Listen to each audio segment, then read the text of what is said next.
So you've probably been told your whole life that success means you have to hustle, right? Grind 24/7. But what if there's another way, a path that's less about fighting your way to the top and more about, well, flow? That's exactly what we're diving into today. We're going to break down the 7 spiritual laws of success, a totally different guide to achieving your dreams, one that's all about working with the universe, not against it. So let's just kick things off with a huge question. Does success really have to be a struggle? I mean, think about it. If you've ever felt completely wiped out, totally burned out from chasing a goal, you know exactly what I'm talking about. That conventional path can be just exhausting. But here's a thought. What if the struggle isn't the path to success? What if the struggle is actually the very thing getting in your way? It really boils down to 2 different ways of looking at things. You've got the conventional approach on one side, which is all about competition, hard work, and struggle. It's fear-based, and it's always looking for validation from the outside. You know, the fancy job title, the big house. That's what the book calls object reference. But then you have the spiritual approach, and this is all about effortless flow, harmony, and getting your validation from the inside. It's a massive shift, right? It's moving from fighting against the world to actually aligning with it.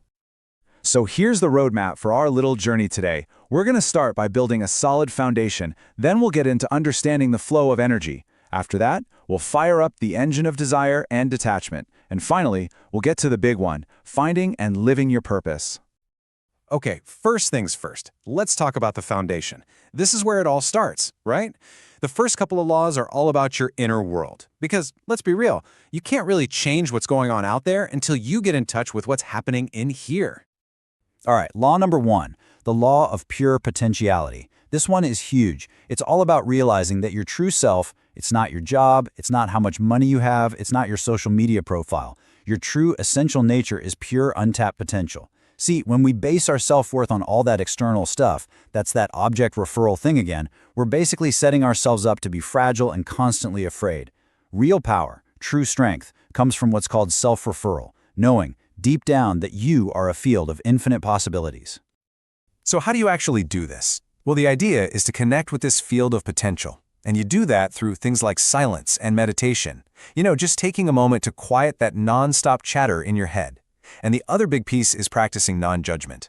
When you stop labeling everything as good or bad, you break down those mental boxes we all build. And that's what opens you up to pure awareness and all that amazing potential.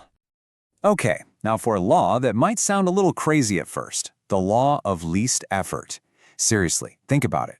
Nature gets everything down without struggling at all. A flower doesn't try to bloom, it just blooms. A river doesn't force its way to the ocean, it just flows. This law is all about learning to work with the universe, not constantly fighting against it. It's about getting what you want by letting go of the struggle. So what does this look like in real life? Well, 3 things. First, acceptance. Just accept people, situations, the moment, exactly as they are, without resisting. Second, responsibility. This means no more blaming. Every problem you face is actually an opportunity in disguise. And third, and this one's a biggie, defenselessness. Just let go of that need to always be right, to defend your point of view. You'll be amazed at how much energy that frees up. Energy you can use for creating the life you actually want. All right, so we've got our inner foundation sorted. Now let's move on to the flow.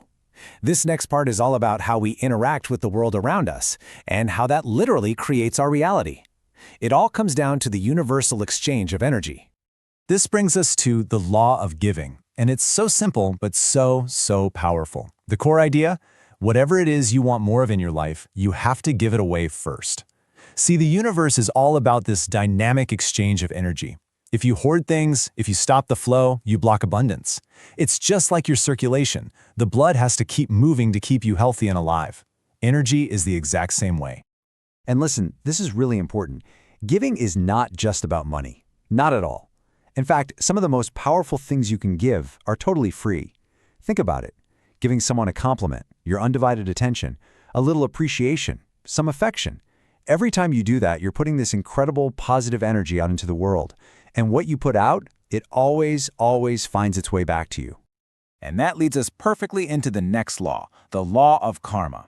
Now, a lot of people think karma is some kind of cosmic payback system, right? But it's not really about that. It's much simpler. It's the law of cause and effect. Every single action you take, every choice you make, think of it as planting a seed. And sooner or later, those seeds are going to grow into something. There's this ancient saying that just nails it. Jobogo wahi karoge. It means, what you sow, you shall reap. It's so powerful because it reminds us that our future isn't just some random thing that happens to us. No way. It's something we are actively creating right now with every single conscious choice we make. Okay, so how do you use this in your day-to-day life? It's actually really simple. Before you make a choice, any choice, just pause for a second and ask yourself one question. Will this choice bring happiness to me and to the people who will be affected by it? That's it. Just that one little moment of mindfulness can radically change the kind of future you're building for yourself. All right, time to fire up the engine. This next part is all about a really interesting paradox, one that I think we all struggle with. It's about how to have a really clear goal, a strong desire, but also let go of needing it to happen a certain way. It's basically the secret to wanting something without all the stress and anxiety that usually comes along for the ride. This is where the law of intention and desire comes in, and it tells us that our intentions are incredibly powerful. Think of it like this.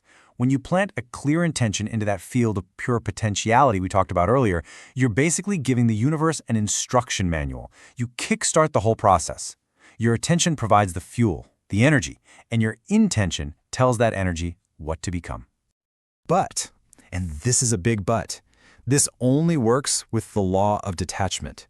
See, there's a huge difference between an intention and an expectation. An intention is when you have a focused desire, but you also trust the process. That's detachment. An expectation, though? That's a rigid, white-knuckled grip on one specific outcome.